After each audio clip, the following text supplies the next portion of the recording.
Hey, what's up everybody? So today I'm going to be changing the chain and sprockets on this BMW F850 GS.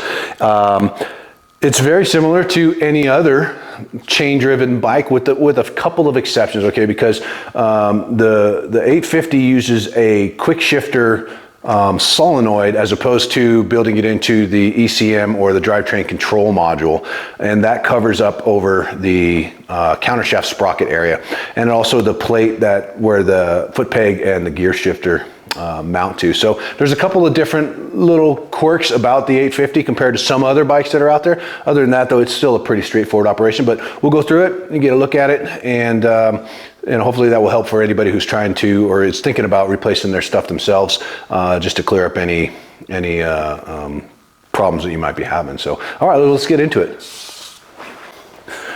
Okay, so the first thing we want to do in order to get the quick shifter off is, you can't really see it very well on the video right now. I'll show it to you in a second.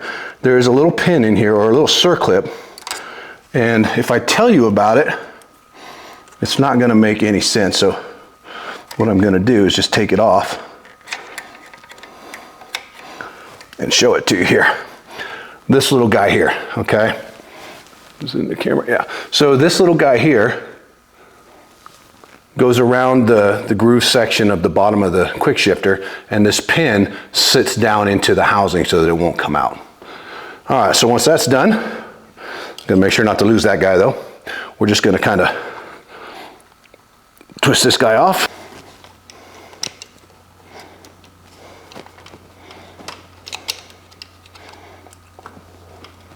Hot engine.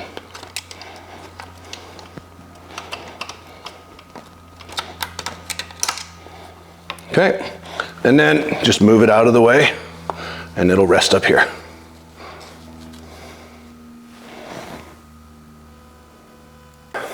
Okay, the first thing we want to do is we got to remove this swing arm shaft bolt, okay? And that is a T60, in case you were wondering, or if you don't have one, you may want to get one before you start.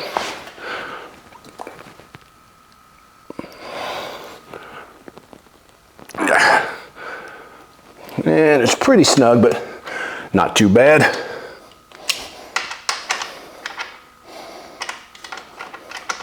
Now the shaft for the swing arm goes in from the other side, from the right side, and this is the threaded cap that goes in from the left side into the shaft. You're just going to remove that and set it aside. And now we can start taking off the cover. The first thing I take off on the cover is this plastic trim piece, because it does have a little metal tab from this cover that comes into here. Again, there's 1,000 ways to skin a cat, right? This is just how I'm doing it. Once you get this bolt out, you can remove the cap. Supposedly, there we go.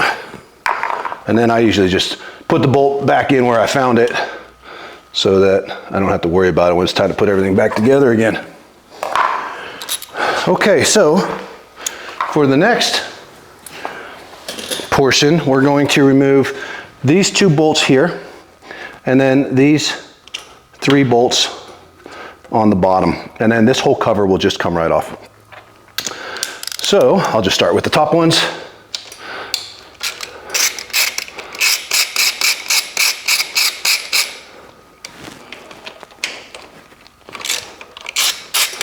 Not very tight, they come off pretty easily.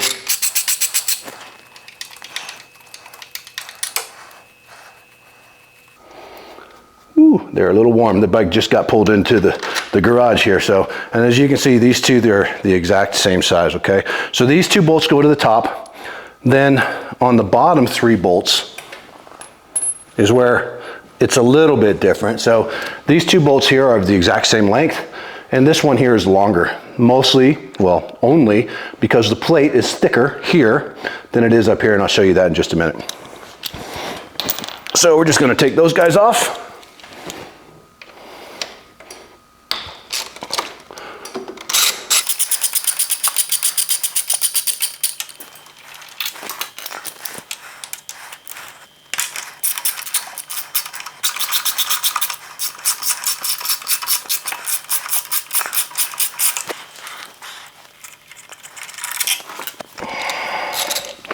And like I said, the last one is going to be a shorter bolt. I know I said longer at first, but I got that backwards. All right, so you can see that the 2 bolts from here are considerably longer than this bolt here. Because the metal is thicker over here, it has longer way to travel. And now all we're gonna do is pull this whole unit off as an assembly.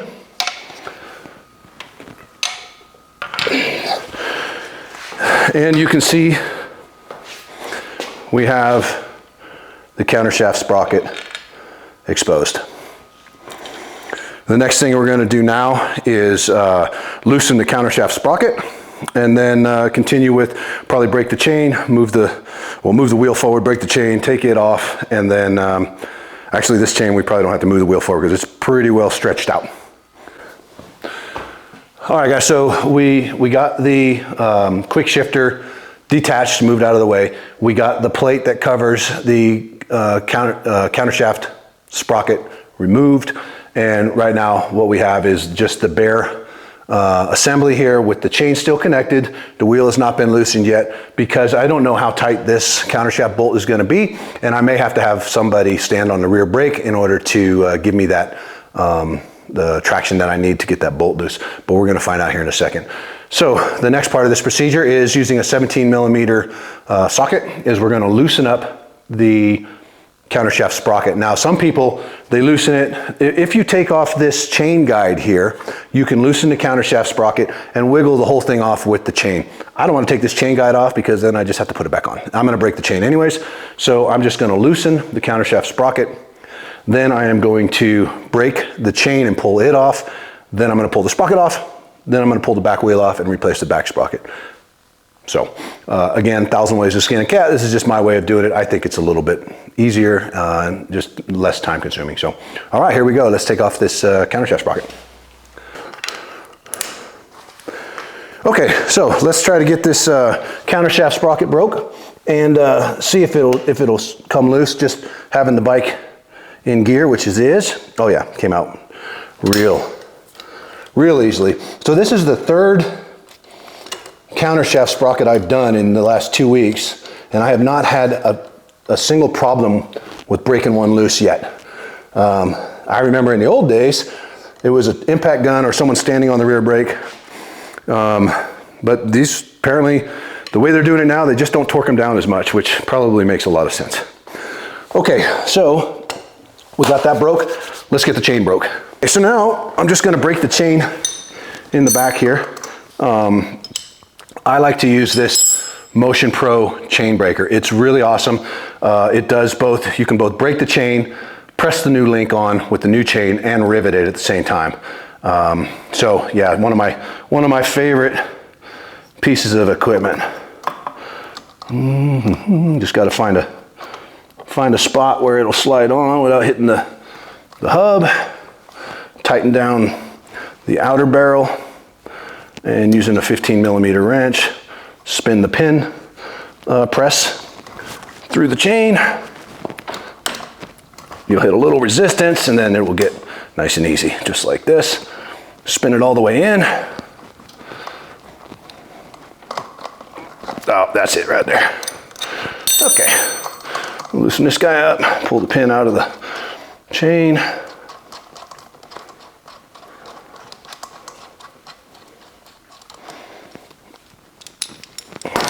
And chain's broke. So now, okay, so I've got the chain off and took the bolt out of the countershaft sprocket, and now we're just gonna wiggle the guy off.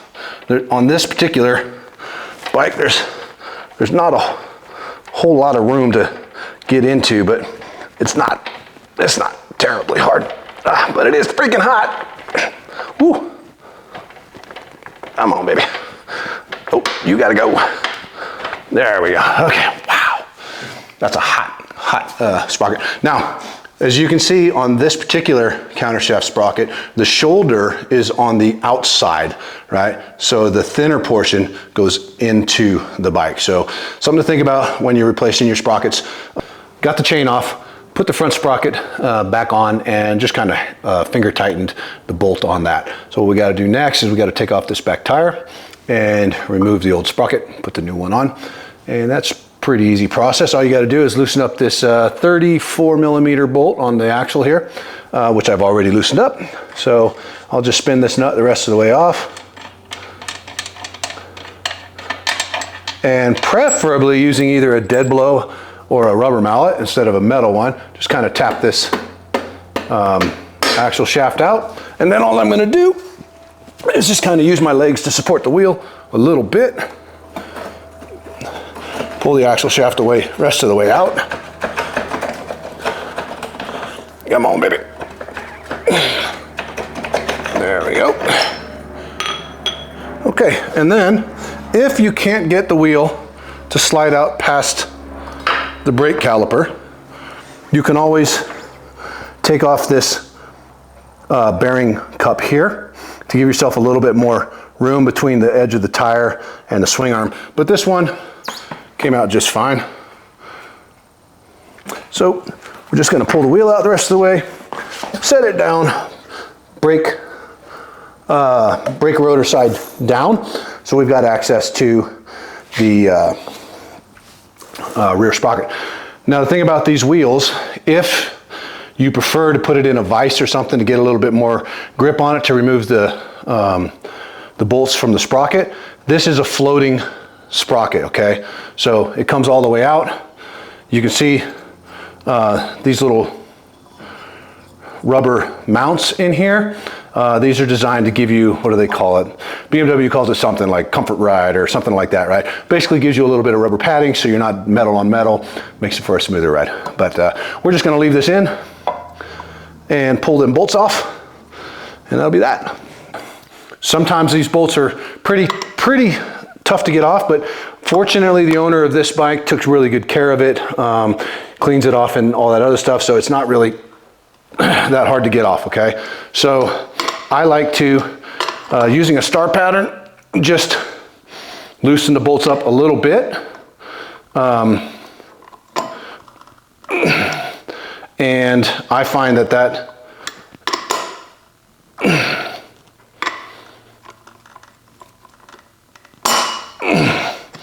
helps to keep everything from warping when you take it off.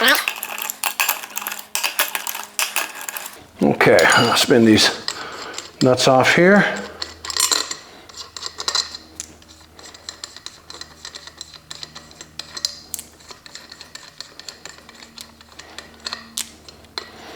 And just pull the old sprocket off. Now you'll notice on the bottom side of this sprocket, there's a little bit of a lip here, or this inner area is relieved. Okay, so when you put the new one on, you probably see it a little bit better on this newer sprocket here. There's a little relieved area here. When you put the new one on, you got to make sure that you have the relieved area facing down or facing the hub, okay? Just set it on there, and we're just going to tighten the bolts back up. I do the bolts same way I take them off. I think it's probably more critical when you're putting them on than taking them off. Actually, taking them off is probably just because my old tire changing days, you know, just wanting to make sure that everything's nice and flush up against the load surface. So what I'll do is I'll just kind of snug them down in a star pattern, as much as you can do a star pattern on a 5-lug assembly. And then once I've got them just snugged, I'll start tightening everything down. All right, so get this guy tight, and this one.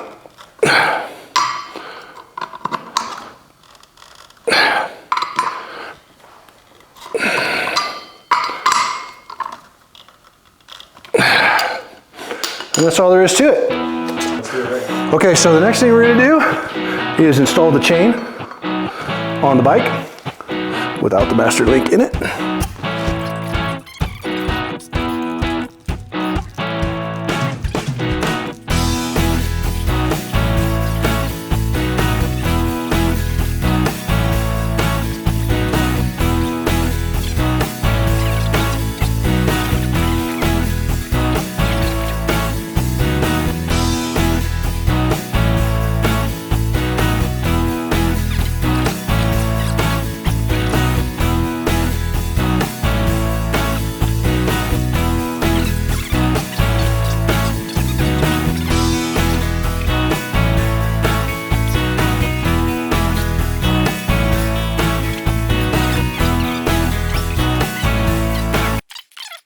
Okay guys, so we got the new sprockets, the new chain on, and got the chain adjusted. Now the only thing left to do is tighten down the bolt on the front sprocket and put all the bits and pieces back on. So just remember, when you put that cover plate on, the 3 lower bolts, the 2 on the left side are the same length, and then the one on the right side is a shorter one, so don't confuse those.